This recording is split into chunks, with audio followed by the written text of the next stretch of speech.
President পদপ্রার্থী Donald Trump উনি নির্বাচনের আগে আগে দেশের সংখ্যালঘুদের নিয়ে একটা টুইট করেছেন।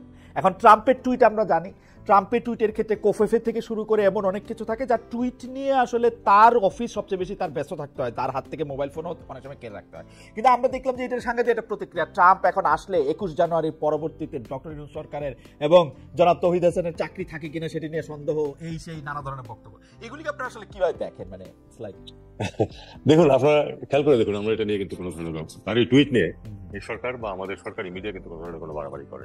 লোকজন কথা বলবে এবং স্পেকুলেট করবেই।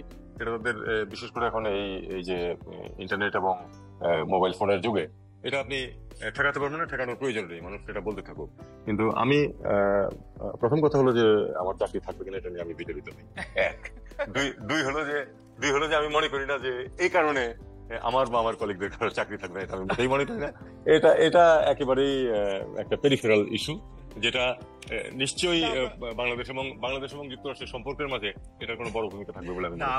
আমরা এরকমও শুনেছি যে কামালা হ্যারিস পরাজিত হওয়ার পর এই ইলেকশনে যে পররাষ্ট্র উপদেষ্টা সহ অন্যান্য উপদেষ্টা, বিশেষ করে প্রধান উপদেষ্টার যে আপনাদের যে ক্যাবিনেট মিটিং, সেটাতে শোকের ছায়া নেমে এসেছে। আপনারা এটা সম্পূর্ণ এটা আবার একটা অপপ্রচার, এ ধরনের কোনো কিছুই ঘটেনি। আমি আপনাকে সত্যি কথা বলি, জি, নির্বাচনের আগে আমি 90% নিশ্চিন্ত ছিলাম যে ট্রাম্প জিততেছে। আচ্ছা, 90% শিওর ছিলাম আমি। 10% সম্ভাবনা রাখছিলাম যে একটা আউটসাইড চান্স থাকতে পারে কমলা হ্যারিসের, কিন্তু otherwise there is no way. কারণ দেখুন, আমি আপনাকে একটা ছোট্ট হিসাব বলি, এটা আপনারা মিলিয়ে দেখেন পরে। 4টা ব্যাটল গ্রাউন্ড স্টেটে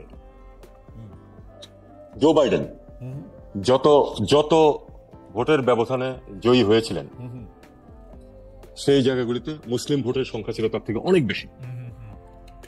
সংখ্যাটা খুব বড় না, 3 থেকে 7%, কিন্তু he won those by 1%, 2%, 3% উনি জিতেছেন ওই জায়গাগুলো। এবং অর্থাৎ সিম্পলি ওই যদি মুসলিম ভোট ওখানে না যেত, উনি জিততেন না। এক্স্যাক্টলি। এবারে কিন্তু অবশ্য সেটা হয়তো এবারের মতো অতটা ইনফ্লুয়েন্সিয়াল হয় নাই, কিন্তু এবার তো তাদের সেই অবস্থান ছিল না। মুসলিমরা তো ফিরিয়ে নিয়েছে ইসরায়েল ঘটনার পরে, বিশেষ করে গাজায় ঘটনার পরে, নেতানিয়াহুর আগ্রাসনের পরে। জি।